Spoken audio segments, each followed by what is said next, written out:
আমি এতিয়া শপত খাম যে 10 লাখ টকা যদি নিদিয়ে তেতিয়াহ'লে হিমন্ত বিশ্ব শৰ্মা চৰকাৰক আমি উফৰাই পেলাম। উফৰাম নে নাই? উফৰাম নে নাই?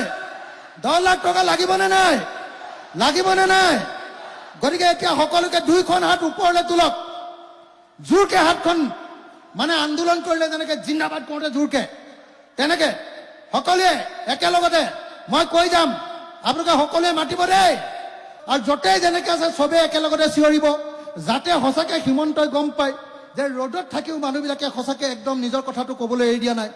সকলোকে একেলগতে মই হাতখিনি ওপৰলৈ তুলিবলৈ অনুৰোধ কৰিছো। একবাৰ দুইখন হাত মই কৈ যাম, সকলোৱে মাতিব, ওপৰত থকা মানুহবিলাকেও মাতিব, তলত থকা মানুহবিলাকেও মাতিব, সকলোবিলাকে মাতিব দেই, সকলোবিলাকে।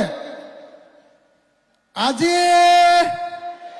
শিৱসাগৰ নগৰৰ ঐতিহাসিক বৰ্ডিং খেলপথাৰত অনুষ্ঠিত হোৱা বিশাল গণসমাৱেশত উপস্থিত থকা শিৱসাগৰৰ মহাপ্ৰলয় পীড়িত,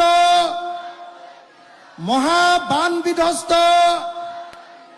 ৰাইজে শপত খাওঁ যে অহা 48 ঘণ্টাৰ ভিতৰত তৎকালীন সাহায্য নেপালে আমি মুখ্যমন্ত্ৰীৰ কাৰ্যালয় ঘেৰাও কৰিম।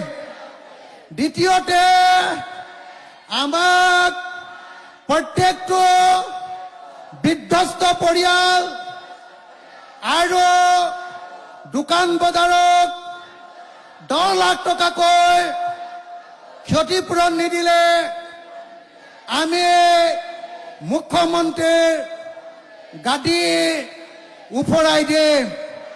হিমন্ত বিশ্ব শৰ্মাৰ গাদী উফৰাই দিম।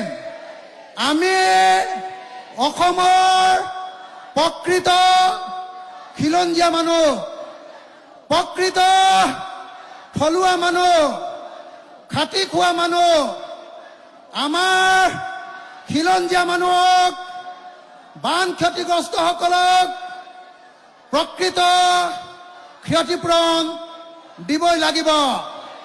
এতিয়ালৈকে মোদী ডাঙৰীয়া, প্ৰধানমন্ত্ৰী মোদী আমাৰ ওচৰলৈ নাহি যি অপমান কৰিছে তাৰ কাৰণে প্ৰধানমন্ত্ৰীয়ে অসমবাসীৰ ওচৰত ক্ষমা খুজিব লাগিব।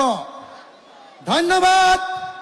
জয় আই অসম, জয় আই অসম, জয় আই অসম, জয় আই অসম।